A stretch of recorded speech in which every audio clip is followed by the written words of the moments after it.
আপনারা যারা ঢাকা জেলা ব্যতীত অন্য কোনো জেলা থেকে এমআরপি পাসপোর্ট থেকে ই পাসপোর্টের জন্য আবেদন করেছেন, পাসপোর্ট অফিসে কি কি কাগজপত্র জমা দিবেন এবং কিভাবে কাগজপত্রগুলো সাজাবেন সেই প্রসেসটি আপনাদের দেখাবো।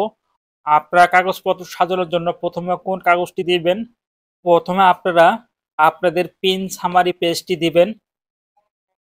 এটা দেওয়ার পর এরপরে নিচে আপনারা যারা বিকাশে অথবা অনলাইনে পেমেন্ট করেছেন সেই চালান ফর্মটি এটা নিচে দিবেন।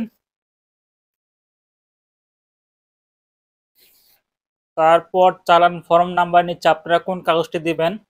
আপনারা যারা পাসপোর্টের জন্য আবেদন করেছেন পাসপোর্টের ফর্ম প্রথম পৃষ্ঠাটি আপনারা তার নিচে দিবেন।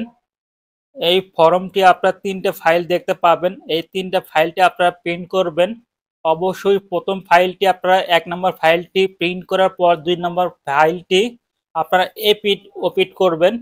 মানে প্রথম ফর্মটি প্রিন্ট করার পর 2 নম্বর ফর্মটি আপনারা এই পৃষ্ঠা প্রিন্ট করবেন। মানে এক কথা এপিট ওপিট প্রিন্ট করবেন। তারপর 3 নম্বর পেজটি আপনারা একটি পেজে প্রিন্ট করবেন। তাহলে আপনাদের 3টি ফর্মটি প্রিন্ট করা হয়ে যাবে। প্রিন্ট করার পর আপনার চালান ফর্মের নিচে এই ফর্মটি দিবেন আপনারা। তারপর আপনারা 3 নম্বর ফর্ম নাম্বারটি দিবেন।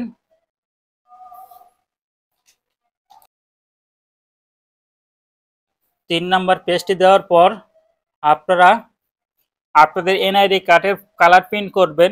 এটার পরে দিবেন এই এনআইডি কাগজটি। তারপর আপনাদের এমআরপি পাসপোর্টের কালার প্রিন্ট করবেন। করার পর এনআইডি কাগজের নিচে দিবেন। তারপর আপনাদের ঠিকানা বিদ্যুৎ বিলের কপি দিবেন, কালার প্রিন্ট করবেন।